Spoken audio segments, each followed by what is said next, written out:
आपने direct RTO को बुला लिए 15-15, 19-19 हजार की फाइनें जो तो बच्चों को देने लगा रहे काहे के लिए हमने आपको इसलिए आपको दिन बना के बुलाया क्या कि आप हमारे ऊपर ही फाइनें लगाए बोलिए इसलिए आप दिन बोल के आपको बैठे। अगर हम आपको लीड दे रहे हैं हम आपको परेशान नहीं करेंगे चलो जो स्मूथली चल रहा चल रहे हो तो इसका मतलब आप इस तरीके से धांधली करिए घाटी के अंदर हमको नहीं समझ आ गया।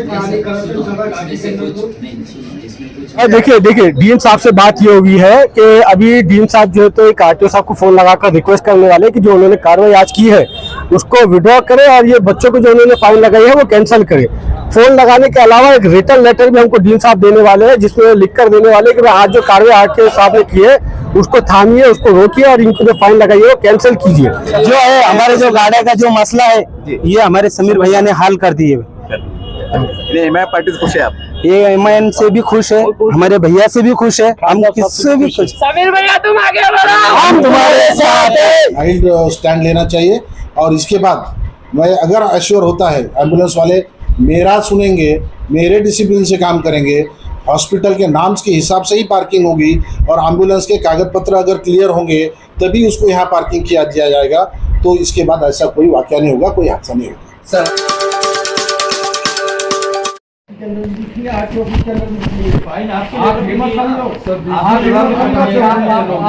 आप यहाँ पे 2 साल है सर आप चले जाएंगे रहने वाले मेरी बात सुन भी रहने वाले हैं तो देखो नहीं इस तरीके से आप दादागिरी नहीं करिए सर दादागिरी की बात नहीं है दादागिरी अगर मेरे लेटर दादागिरी है सर वो लड़कों को आपने जो है तो अलाइन करना चाहिए था आपने बुला के एक बार बात करना चाहिए। मैं क्या बोल रहा हूँ अगर मेरे लेटर से तुम्हारा अगर फाइन होता है मैं आज लिख के देता हूँ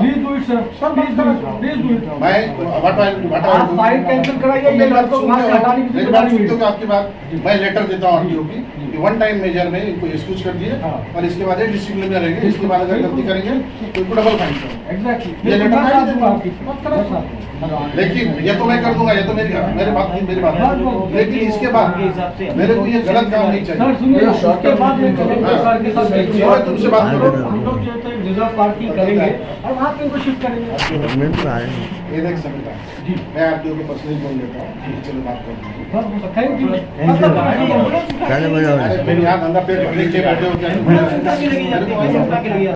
औरंगाबाद में घाटी हॉस्पिटल है यह मराठवाड़े का बहुत बड़ा हॉस्पिटल है और अभी सोशल मीडिया पे व्हाट्सएप पे फेसबुक पे एक खबर गर्दिश कर रही है कि यहाँ की एम्बुलेंस के ऊपर कार्रवाई की गई जिसके कारण जो गरीब जो मरीज आते हैं उनके परिवार वालों में हड़कंप मचा है कि बाय द वे अगर किसकी मृत्यु हो जाती है तो हम क्या करें घर जाना है तो हम क्या करें। तो ऐसे हालात में एमआईएम के जिला सदर को सूचना मिलती है वो तत्काल में यहाँ के आते हैं और डीएस से बात करते हैं चलिए पूरी बात जानना चाहेंगे। सर आज यहाँ पर आप पूरी टीम आई है क्या जवाब देंगे इसके? देखिए आज सुबह 11 बजे के दरमियान में 11-12 बजे के दरमियान में आरटीओ साहब जो है तो पूरे फौज फाटे के साथ यहाँ पर घाटी के अंदर आए थे। उन्होंने जो एम्बुलेंसेज यहाँ पर खड़े हुए थे चाहे वो मेडिसिन के पास हो या कैजुअलिटी के पास हो उन सारे मेडिकल जो एम्बुलेंसेज है उनको सीज किया उनको जो है तो फाइन लगाई और वो एम्बुलेंसेज यहाँ से लेकर चले गए। पूरा वाक़या जब हमें मालूम पड़ा तो यहाँ पर आए आकर पूरा वाक़या समझ के लिए तो उसकी बात में ये बात निकली कि पहली बात तो जो हमारे डीन साहब है उनको ये पता ही नहीं कि भाई ये कैंपस के अंदर जो है तो आरटीओ साहब को नहीं बुलाया जा सकता और एम्बुलेंसेज के ऊपर नो पार्किंग के ऊपर फाइन नहीं लगाया जा सकता। एम्बुलेंसेज को नो पार्किंग में खड़े रहने के लिए फाइन लगाई जबकि वो एम्बुलेंस वही खड़ी थी जहाँ पे वो एम्बुलेंस पिछले 25 साल से खड़े रहते हैं। तो वो लड़कों को जो है तो फाइन लगाई गई। हम लोगों ने फिर यहाँ पर डीन साहब से आकर बात की डीन साहब से पूरी तफसील में उनसे मुलाकात हुई तो डीन साहब का कहना यह था कि भाई वो एम्बुलेंसेज को आप यहाँ से हटा के जो तो कहीं और शिफ्ट कर दीजिए मैं उनको पार्किंग का एरिया देता हूँ। तो हमने डीन साहब को यही कहा कि आपने ये कार्रवाई करने से पहले एक बार एम्बुलेंसेज के पूरे संगठनों को बुलाकर बात की क्या? अगर उनसे बात नहीं की तो आपने पॉलिटिकल संगठनों से बुलाकर बात की क्या जो घाटी के अंदर खिदमत अंजाम देते? तो उन्होंने ऐसी कोई कार्रवाई नहीं की और डायरेक्ट जो है एक्शन मोड में यहाँ पर आ गए। एक्शन मोड में यहाँ पर आ गए तो उसका नतीजा ये निकला कि 20-20 हज़ार की फाइन जो है एम्बुलेंसेज को लगा दी गई। हम लोगों ने अभी डीन साहब से बात की। डीन साहब ने हमको ये आश्वस्त किया है कि वो पर्सनली आरटीओ साहब से फोन पर बात करेंगे और कहेंगे कि भाई ये जो तो एम्बुलेंसेज सही जगह पर खड़ी हुई थी पार्किंग में ही खड़ी हुई थी और जो फाइन आरटीओ साहब ने इन एम्बुलेंसेज के ऊपर लगाई है, वो फाइन जो है तो कैंसिल करने के लिए रिक्वेस्ट करेंगे। और साथ ही में एक रिटर्न लेटर भी जो है तो डीन साहब ने हमें देने के लिए वादा किया है अभी, कि एक लेटर जो है तो आरटीओ साहब के लिए वो लिखकर हमको अभी यहाँ पर देंगे कि भाई जो आज कार्रवाई घाटी के अंदर की गई है वो कार्रवाई जो है तो उसको उनके ऊपर जो फाइन लगाई गई है वो फाइन जो है तो कैंसिल की जाए और उन जो तो एम्बुलेंसेज को रिलीज किया जाए, ऐसा आश्वासन जो है हमको डीन साहब ने यहाँ पर दिया है। सर हमने डीन साहब से बातचीत की, उनसे मैंने सवाल किया था कि सर यहाँ पर एक बहुत से लोगों की शिकायत है, इतना बड़ा अस्पताल है और दवाइयाँ बाहर से मंगाते हैं, उनका साफ तौर से कहना है कि ऐसा नहीं है, जबकि बात कई लोग कहते हैं कि दवाइयाँ, इसके ऊपर आपका क्या कहना है? डीन साहब का धंधा चल रहा, डीन साहब के डॉक्टर्स का धंधा चल रहा, पूरे एजेंट जो है तो यहाँ पर घूमते हुए आपको नजर आएंगे। वो एजेंट ये अलग अलग जो मेडिकल बाहर बनाई गई है, देखिए घाटी कैंपस के अराउंड में 1 किलोमीटर 2 किलोमीटर के रेडियस में कोई बड़ा दवाखाना नहीं है, मगर फिर भी क्या बात है कि पिछले 2-3 साल के अंदर 30 से ज्यादा मेडिकल जो है तो इस रोड के ऊपर बनाई दी गई है, 35 से ज्यादा मेडिकल इस रोड के ऊपर बनाई गई है। खासदार इंचार्ज दिल्ली साहब भी बार बार ये जो है तो मुतालबा करते रहे हैं, ये उनकी शिकायत दर्ज करते रहे कि क्या बात है कि लगातार जो है तो घाटी कैंपस के अराउंड में मेडिकल बनाई जा रही है। कॉर्पोरेशन के फुटपाथ के ऊपर कॉर्पोरेशन बादल जो है तो उनको वहां पर टीन का शेड की एक परमिशन दे रही है, और वो परमिशन के आड़ में इलीगल जो है तो मेडिकल जो है तो वहाँ पे खड़े किए जा रहे हैं। और हो ये रहा है कि वो मेडिकल के एजेंट्स आपको घाटी के कैंपस में कैजुअलिटी के अंदर मेडिसिन के अंदर घूमते हुए दिखाई देंगे, और वो एजेंट का जो है तो राब्ता है उन डॉक्टर्स के साथ और डीन के साथ और उनके जो तो तमाम जो तो उनके पदाधिकारियों के साथ, उनकी पूरी एडमिनिस्ट्रेशन के साथ, विदाउट एडमिनिस्ट्रेशन के सपोर्ट के ये हो नहीं सकता। ये इलीगल एक्टिविटीज चल रही है ना, ये भी उनको दिखाने की जरूरत है। सवाल ये सर, आप जब इतना बेखौफ होकर बोल रहे हैं कि इलीगल कार्रवाई चल रही है, तो ऐसे एजेंट को पकड़ के आप पुलिस के हवाले क्यों नहीं करते? सवाल तो आएंगे सर। ये क्या देखिए मसला क्या है मालूम है क्या, पेशेंट मजबूर रहता, पेशेंट का रिलेटिव मजबूर रहता। अभी फॉर एग्जांपल अगर हार्ट आ गया और आपका बेटा अगर आपके लिए दवाई लेने के लिए गया और घाटी के अंदर दवाई नहीं है, तो वो मेरे को फोन नहीं मारने वाला, वो पहले उसके वालिदा के लिए, वालिद के लिए दवाई लेने के लिए भागने वाला है। तो ऐसे में जब वो पेशेंट ब्लैकमेल हो जाते तो वो किसी से मदद नहीं लेते और अपने जो तो अफराद की जान बचाने के लिए पहले कोशिश करते। सर एक बार एक सवाल डीन साहब से भी किया था कि सर मरीजों को परेशानी होती है, तो उनका साफ तौर से कहना है 1000 बेड है, 2000 पेशेंट आते हैं, तो इसके ऊपर क्या है बोलेंगे? क्योंकि आप पार्टी की जिम्मेदार है। देखिए जब से ये अपने नए राठौर साहब यहाँ पर आए हैं, वो अच्छा काम करने की कोशिश कर रहे हैं, इसमें कोई डाउट नहीं है, मगर जैसा उन्होंने कहा कि भाई फ्लो ऑफ पेशेंट ज्यादा है इसलिए नहीं हो पाता, मगर थोड़ा और ये बेहतर कर सकते, स्ट्रेचर्स के लिए थोड़ा आप इंतजाम कर सकते, थोड़ा आप आपके वार्ड्स के अंदर जो तो वेंटिलेटर्स के लिए इंतजाम कर सकते। आप मुतालबा नहीं करते, आप कोशिश नहीं करते, इसीलिए ये हाल है जनाब। देखिए मामला ऐसा है। सर का आखिरी सवाल, मराठवाड़े से कई लोग आते हैं, दवाई बोलो बहुत सी परेशानी लाभ होती है, उनका हेल्प नंबर कि आप मेरे सदर दफ्तर पे आइए, मेरा नंबर लीजिए, मेरे से बात कीजिए ताकि गरीबों को फायदा हो सके।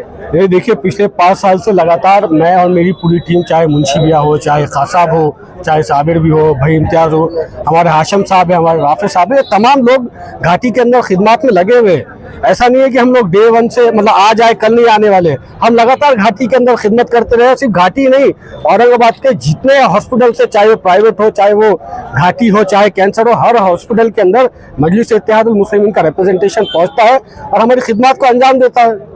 जो बात हुई आपकी, तो क्या बात हुई डीन से? हाँ सर, ड्राइवर के देखिए डीन साहब से बात ये हुई है कि अभी डीन साहब जो है तो एक आरटीओ साहब को फोन लगाकर रिक्वेस्ट करने वाले कि जो उन्होंने कार्रवाई आज की है उसको विड्रॉ करे और ये बच्चों को जो उन्होंने फाइन लगाई है वो कैंसिल करे। फोन लगाने के अलावा एक रिटर्न लेटर भी हमको डीन साहब देने वाले हैं, जिसमें वो लिख कर देने वाले कि आज जो कार्रवाई आरटीओ साहब ने की है उसको थामिए, उसको रोकिए और इनको जो फाइन लगाई है वो कैंसिल कीजिए।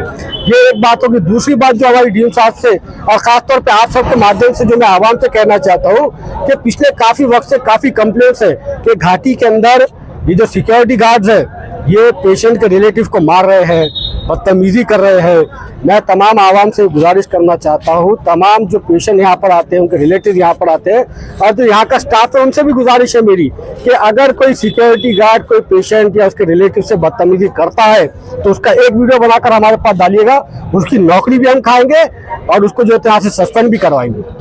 आमच्या पाठीशी नेहमीप्रमाणे आमच्या मदतीला धावून येणारे आमचे मोठे बंधू, आमचे सगळं काम जे आहे सगळं काही सांभाळून घेतात आणि आम्हाला सहकार्य इतकं काय म्हणजे हात नाही त्याची, इतकं सहकार्य त्यांच्याकडून मिळतं आम्हाला। आता आम्ही त्यांच्याकडे गेलो, एक रिक्वेस्ट घेऊन ते आमच्या मदतीसाठी इथं आले. त्यांनी आमचं सोबत डीन सोबत बोलणं झालं आणि त्यांनी त्यांच्या इशाऱ्याबद्दल बोलून आमचं बोलणं झालं. सर आपने अभी कहा मोटे बंधु, ऐसा लग रहा है आपके रिलेटिव है, ये एमआईएम जिला अध्यक्ष है, इसके बारे में बोलिए आप. मैं सचिन गंगलावने हूँ, ये हमारे भाई है, हमारे बड़े भाई थे. जिला अध्यक्ष भी एमआईएम के हो. जो हमारे भाई है, जो है हमारे जो गाड़ी का जो मसला है ये हमारे समीर भैया ने हल कर दिए. एमआईएम पार्टी से खुश है आप? ये एमआईएम से भी खुश है, हमारे भैया से भी खुश है, हम किससे भी खुश. समीर भैया तुम आगे बढ़ो, हम तुम्हारे साथ. एम्बुलेंस जो है तो यहाँ की गरीबों को सेवाएं देती है, तो सर ये पूरा प्रकरण क्या, इसके बारे में कहेंगे सर, जानकारी देंगे आप? एम्बुलेंस के ऊपर कार्रवाई होने की वजह यह है कि यहाँ पर जो एम्बुलेंसेस जो लगाए जाते थे, ये हमने पहले से जैसे दिन से आए वहाँ से बता रहे थे, क्योंकि कैजुअलिटी के सामने मेडिकल कॉलेज के नॉर्म्स के हिसाब से ऐसा होता है कि जब मास कैजुअलिटी आती है तब यहाँ पे गाड़ियाँ 10-15 गाड़ियाँ एक साथ आती है, तो इनकी मूवमेंट फास्ट होनी चाहिए. और वहाँ पर ये पूरे एम्बुलेंसेस कैजुअलिटी के सामने खड़े थे और उनमें कोई डिसिप्लिन नहीं था. इसलिए हमने आरटीओ को ये कहा था कि इनको पार्किंग का डिसिप्लिन लगाया जाए. तो आरटीओ ने उनके हिसाब से कार्रवाई की. अब उसके अंदर अगर किसी के डॉक्यूमेंट्स में कमी है तो उसके बारे में मैं जिम्मेदार नहीं हूँ. और आरटीओ ने अगर उनको बुलाया कि पार्किंग्स में, आरटीओ जो है तो ये सेपरेट एजेंसी है, ये हमारे मेडिकल कॉलेज से मेरा कोई लेना देना नहीं है. हमने उनको अब देखो, जब कुछ काम होता है, गलत काम होता है, मैं पुलिस को लिखता हूँ. महानगर पालिका का कद काम है, महानगर पालिका को लिखता हूँ. आरटीओ का काम था, मैंने आरटीओ को लिखा. आरटीओ ने उनकी एक्शन की है और उसका समर्थन क्या है वो आरटीओ आपको बोलेंगे. फिर भी मैं जितना हो सके उनको बताया है कि ये इसके बारे में थोड़ा सा माइल्ड स्टैंड लेना चाहिए. और इसके बाद मैं अगर एश्योर होता है एम्बुलेंस वाले मेरा सुनेंगे, मेरे डिसिप्लिन से काम करेंगे, हॉस्पिटल के नाम्स के हिसाब से ही पार्किंग होगी और एम्बुलेंस के कागज पत्र अगर क्लियर होंगे तभी उसको यहाँ पार्किंग किया दिया जाएगा, तो इसके बाद ऐसा कोई वाकया नहीं होगा, कोई हादसा नहीं होगा. सर